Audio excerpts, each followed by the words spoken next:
The cost for attending college can be staggering to a household budget. Consider student housing, meal plans, books, fees, tuitions, and, well, you get the picture. The good news is Dr. Rachel Shelley, principal of Booker High School, joins Black Almanac today to explain how tuition portions can be paid for nearly 100% in Florida. And more good news, a perfect GPA or better is not necessarily required for certain tuition assistance in Florida.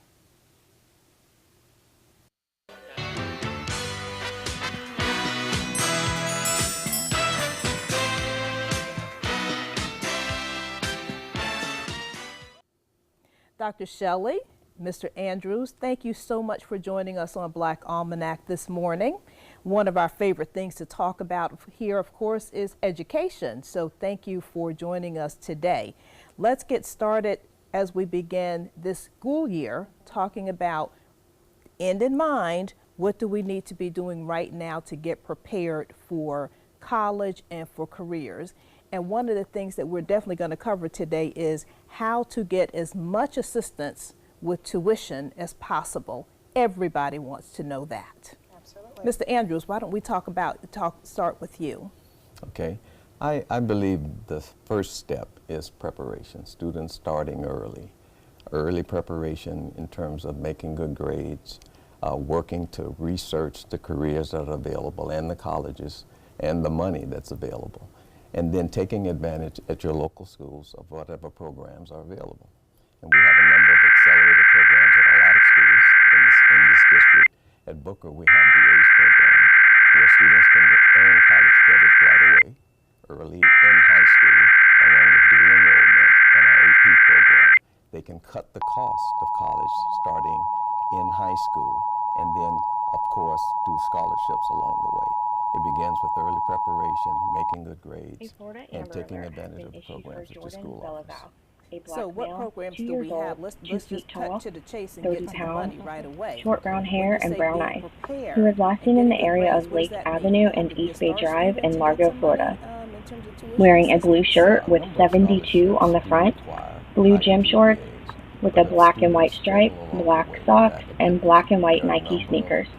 Jordan has a partially healed cut on the underside of his chin and a birthmark on the right side of his stomach. Jordan may be in the company of an unidentified black male, approximately 25 years old, with brown hair and brown eyes. He was last seen wearing a white tank top and black basketball shorts with an AMD1 logo. He has dreadlocks and gold teeth and may go by the name Antoine. They may be traveling in a white Toyota Camry. If you have any information on the whereabouts of this child, please contact the Largo Police Department at 727-587-6730 or 911. Which you apply through, and it's need-based. So some scholarships are not merit-based at all. Some are based upon just family income. Students must be willing to just do the work, bring in the income tax returns, the W-2 forms, and get some assistance, again, from local organizations or from their guidance counselors at school. Is that called the FAFSA? That is the FAFSA. Free application for federal student aid is the acronym. And students now can earn up to $5,700 a year based upon their need, the family income. So they can begin with need-based scholarships, and then they can do all of the other scholarships through search engines. Our district is a really good place to begin. Our website has a number of scholarships that are available. We have a number of foundations that help us here in Sarasota County. We're very fortunate. The Community Foundation of Sarasota, Gulf Coast Community Foundation, and the Selby program, along with our local junior college or State College of Florida has a foundation as well. So there are limitless opportunities. Students just must make the effort to find out what's available, and they have to, I believe, start early. And when we talk about grants, we are talking about money that does not have to be paid back. That's correct. You can pay for college through loans, and sometimes loans are the only option that some students have. But you do get grants that are always need-based, and then there are scholarships that are merit-based, based upon your talent, your ethnicity, or whatever it may be, your academics.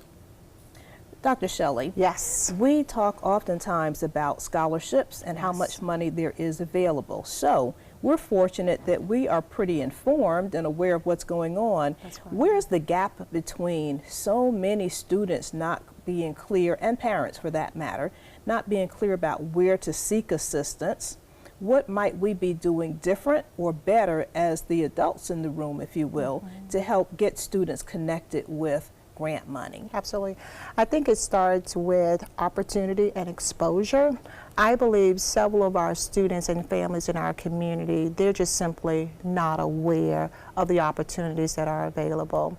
So I recommend, as Mr. Andrews stated, starting at the school-based level, going in, meeting with those counselors, and most schools have some form of a college and career advisor. Mr. Andrews has been in this role for more than 20 years at Booker High School, but every school has some form of a college and career advisor. I want to back up a little bit, and I want to capitalize on some things that Mr. Andrews shared. First and foremost, I am so excited and grateful to be a part of Sarasota County Public School System. We have 5 public comprehensive high schools. We have Booker, Northport, Sarasota, and Riverview and Venice. All 5 high schools, we all have a special program for rigorous learning. It's called the ACE program or the IB program. ACE program is at Booker, Sarasota, and Northport, and the IB program is at Venice and Riverview. Why is that so important? It is absolutely the best thing, because if our students end up with an ACE diploma or an IB diploma, these young students, these individuals, they get the highest level Bright Future Scholarship that pays 100% of tuition, 100% of fees. The only thing they'll have remaining, are you ready, is just housing. So if they put themselves in position prior to coming to high school by studying hard, making sure they're getting good grades, and being a good learner, if they put themselves in that position, that ACE scholarship or ACE diploma or that IB diploma, that with a combined FAFSA application or a couple of scholarships, they can go to a state school for free at no cost. At no cost. Well, I take that back. The cost is hard work on behalf of our students and making sure our community members and parents are aware. But just in case they're not quite interested in the ACE program or the IB program, there are still other options. Bright Future is the highest level possible if they get a certain score on the ACT or a certain score on the this ACT, SAT, and regardless of their GPA, by the way, for Bright Futures over here if they have the diploma. But if they do not get the diploma and they just want to go for a straight straight scholarship for Bright Futures, they can have a certain ACT score, SAT score, and a GPA higher than a 3.5, and they're still eligible for Bright Futures. Let me say that again. They are still eligible for the highest level, and then you go from the highest level to the second and the third level. So kids just have to apply themselves, and obviously there's always community service that's a part of that. So gone are the days that you have to go to college and have this huge expense when you leave. If you stay in the state of Florida, thanks for the lottery dollars, you are eligible. It's our desire that more and more people are fully aware of the opportunities. That's Bright Futures. And then on top of that, you have so many other scholarships. There are more and more schools that are doing something similar to what we're doing. First of all, in order to graduate from high school, you're only required to have a 2.0 GPA. But there are several students that finish with a 2.1 to a 2.9, and there's not a lot of scholarships available for those students. There are some, but you still have opportunity for the FAFSA. So in that window, the federal assistance. The federal assistance program, absolutely. But within that window, what we try to do is offer what we call unique scholarships. We have wonderful philanthropists that donate to Booker High School, and we make an opportunity available for our students. So they leave Booker High School and then go and finish over at Suncoast Technical College, and they're finishing up with a career, let me say it again, at zero cost. It's interesting that you talk about technical careers, yes, because the more we hear, absolutely, the more we are learning that not everyone needs to go to college to earn the kind of income that makes for a comfortable living for a family or for a household. Some of those careers that people are looking towards, or some of our students are looking towards going to in terms of what's hot right now, are what? Anything in technology, anything falling up on the STEM area. We also have the air conditioning program. I think it's called the HVAC program over at Suncoast. That's really big. But we talk about how kids can earn college credit while in high school.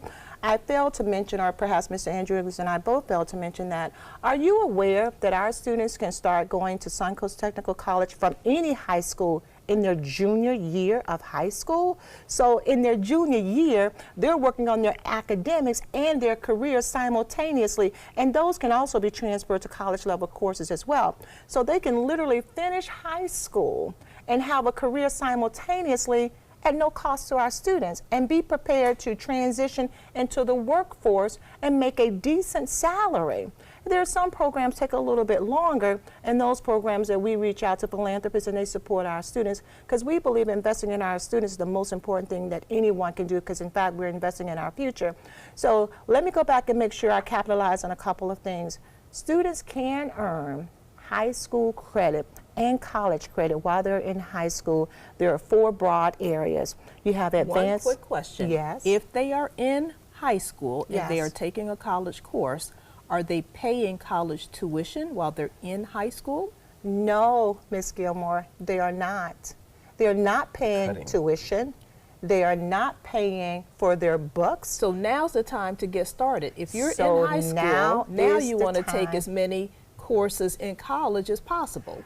I just spoke to one of our recent graduates. She went to took dual enrollment class at State College of Florida. She's now at a school in Jacksonville. She'd earned 18 credit hours, college credit hours, while in high school at no cost.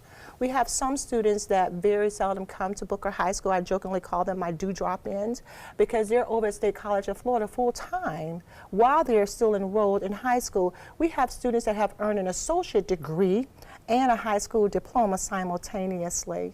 So it is possible, and again, at zero cost. Not to Zero mention they're cost. at home, so we're not incurring the housing cost of leaving the area and That is having to pay correct. for dorm space. That is correct. So, I'm sorry, what were you about to say? The typical high school student who takes advantage of these programs, number one, they find out that they don't have to work 2 and 3 jobs the rest of their lives. It's not a job anymore. It's a career that they're actually leaning toward. 1 out of 2 jobs in the next 20 years, according to the stats, will be STEM jobs. So it's STEM related. The science, technology, engineering. Correct. So they can actually go, as Dr. Shelley said, to a vocational school and earn a really good career and actually live a really good life and never have to set foot on a university campus. The cost of universities now has escalated, and the cost of college, the college debt itself in terms of loans, is really enormous. So we tell our students, choose any one of the options that are available, including the military, if it's an option for you, because there are opportunities that are unlimited now for our students. Do you all do anything different at, let's say, Booker High School to reach out to students? Because there are some students who may never come into your office, come into the administrative building for whatever reason. So how do we get connected with the student that, you know, sometimes if you don't know that you don't know, you may not even go in until the, you know, that last semester in school, which by that point in time, you know, just about everything is done, right? Yes, I think that's typical at most high schools, just being able to reach and touch those students. We created a program called College Career and You at our school 3 years ago, where we reached out to our incoming freshmen so that we can get them in the classroom with the teacher who they see day to day on a regular basis and begin college and career planning. We've seen the results of just reaching out to those students. This last year, when we had a number of those students apply to go to Suncoast Technical College. And because of the scheduling constraints, we couldn't put all of the incoming freshmen in that class, but we reached at least half of them. Absolutely. And we know the effects will be enormous for them as well. So I think what you have to do is embed a program throughout your entire school that teachers are invested in. They want to be a part of it. And it begins at the top. You know, it begins at the top with administration. They realize that it's not just another buzzword, college and career readiness. It is a way of life for these kids, and you can actually change their lives and actually change the communities in which they live. Is it ever too early to start preparing for college? You know, we are aware that there are students, or excuse me, there are parents who, before the student is ready to even go into kindergarten, their parents are already mapping out the pathway to college, typically college, not so much a career. Right. But is there a perfect time to start preparing your student for that college or that career path? In elementary school, is very important. That third grade marks or the third grade reading campaign that we have going on district-wide is really important. In order for our students to end up prepared for college or a career, they need to be on grade level and reading starting as early as elementary school. So corresponding with your child's teachers, making sure you're looking at the data that's coming home, their FSA data, which is the Florida assessment data, and making sure by third grade that they're on par. They don't have to be perfect, they don't have to be gifted, but just on par to be reading at that grade level and just continue to keep the status quo from that point moving forward. So no, it's not too early to start. As with most parents, some parents do start, you know, right out of the womb, they start reading to them and talking to them and making sure they can read and write. But the biggest thing for the general public is to make sure that they are on grade level by third grade. I want to go back and elaborate on something that Mr. Andrews said. You asked, what do we do differently? He is absolutely correct. I call it the modern day 7-day wonders is what I call it. But in addition to our college career and U program that we offer to our 9th graders, we want to make sure our students understand that college is attainable. So we have these grade level assemblies. We have a grade level assembly for every grade level. We talk about the importance of being college and career ready, what it means and what it looks like, and evidence that you are doing that. In addition to that, we also offer at no cost to our students, thanks to wonderful donors, ACT and SAT preparatory courses right there on campus during the day at no cost to our students. We are so excited that we have another piece called Unique Scholarships. We were able last year to give out 53 $1,000 scholarships to those students who fell between that 2.1 and the 2.9 to help them continue their education. Those funds go directly to the colleges or technical school. So we're very, very proud of that. We also have internships that we're looking at. So we do a variety of things to make sure everything is aligned to our vision. Our students know the vision. They know that it is 100% of our students will graduate college or career ready and become productive members of our society. But it's not just a vision, it's a way of life. So they hear it, we talk about it, and we align everything to that particular cause. I'm not surprised Booker High School led the district in our FAFSA completion scores last year because we make sure it's a part of the culture and the climate at Booker High School. So everything is aligned to that. And why? Because we want to make sure our students leave Booker High School with a plan to be successful beyond high school. We believe that we can change society one student at a time, one family at a time, one community at a time, all through education, whether it's careers or college. And that's when we are going to be happy when we see the benefits of that. And we're looking at some archival data now. We're looking back to 2016. What percentage of our students stayed in college and how they're doing? And something as bizarre as what percentage of the kids who are still in Florida incarcerated. We look at that data because then we want to make sure that we are reaching all of our students, and it's looking pretty promising for Booker High School students. And we continue to stay on that status quo. So if anyone's interested in supporting any one of these initiatives, these are unmet needs that we have at Booker High School that's unique to our vision and mission and aligned to our purpose, that's not necessarily sponsored or supported by the district. It's what we do at Booker High School because we want to make sure that our students have an opportunity to be successful with a plan. We didn't talk about the College for Every Student program that we run out of our college and career program, where our students are required, our peer counselors, to mentor other students down that path of college attainment. My highlight is when our students do well and they come back and share. I can tell you so many stories, but one of the best ones that happened this summer, I was in my office working, a student came and knocked on the window. He was there to pick up his diploma. And I opened the window, I'm like, sweetheart, because the school wasn't officially open, what do you need? I'm here for my diploma. I looked and I saw a name badge and it had Sarasota County Government on there. And it had his name. I said, oh, what are you doing? Are you working there this summer? And he so proudly reared back his shoulders and said, no, Dr. Shelley, I work there. What? I worked there. And then he went on telling me I make more than minimum wage. I almost make $14 an hour. And I immediately changed the conversation talking about benefits and 501, 401ks and all that other stuff. But it was so exciting. He's not a typical student. He is one that you would consider to be at risk because his father is in prison, but yet he chose to go down that path of going to Suncoast Technical College, earning that certificate, and now is a productive member of our society, working and doing very, very well. And we have countless stories of students who go off to college and come back as well, but those stories right there let me know that we're on the right path. Again, it's awareness and opportunity. So they don't have a choice. I have a captive audience in that auditorium. And so when we're talking about college attainment and you can do this and this is how you do it. So I'm hoping that more and more schools will adopt that philosophy. And I know we have some college center things going on at various schools, but it has to be a school-wide embedded approach.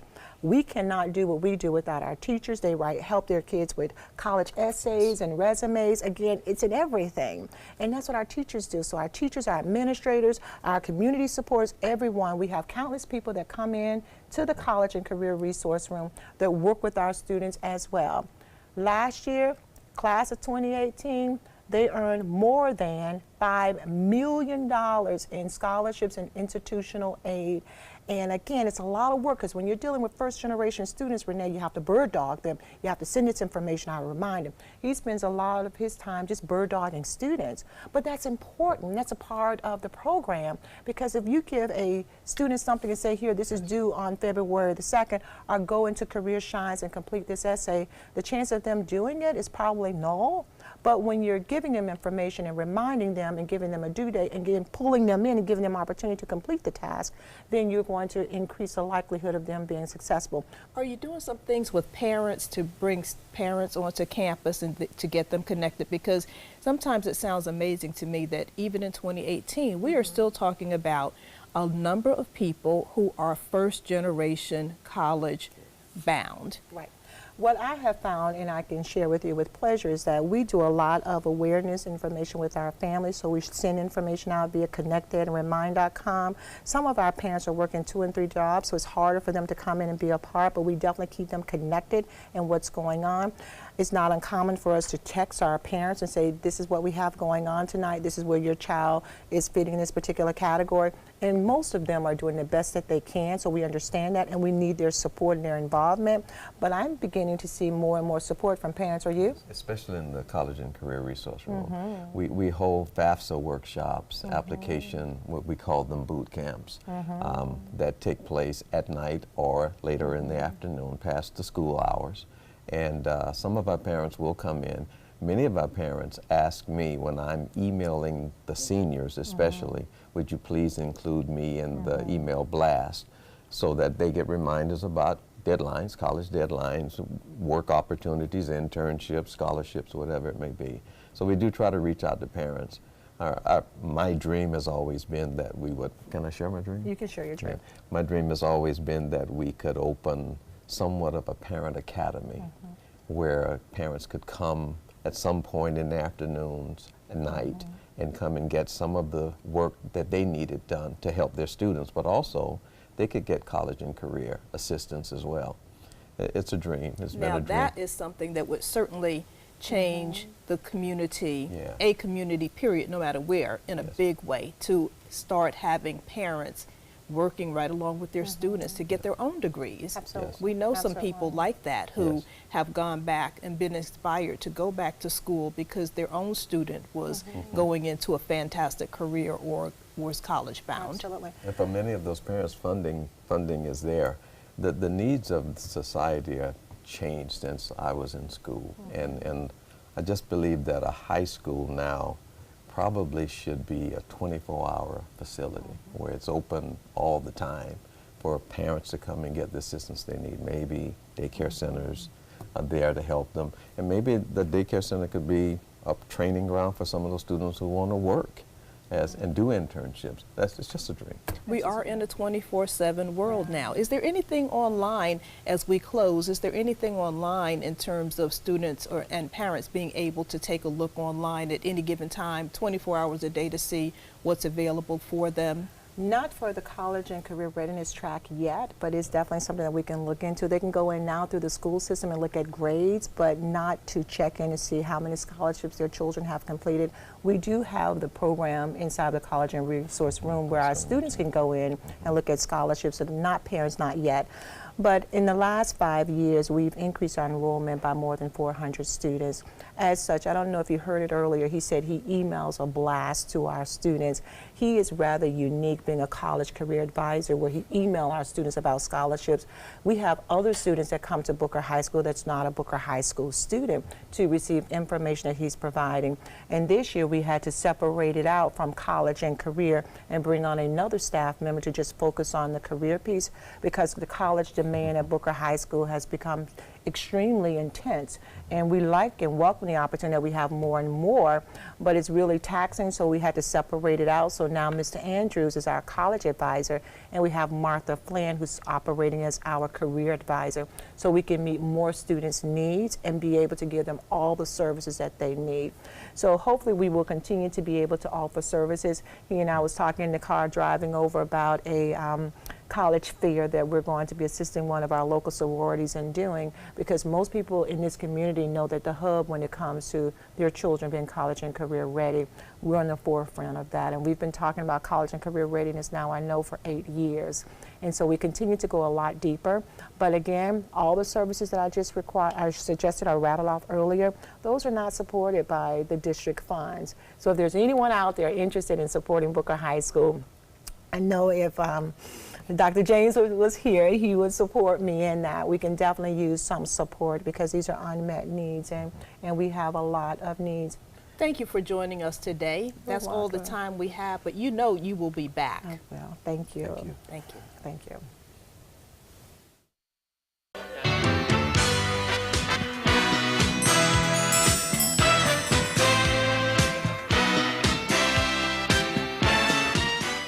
Some lessons we learn outside of a classroom, let's call them lessons in life.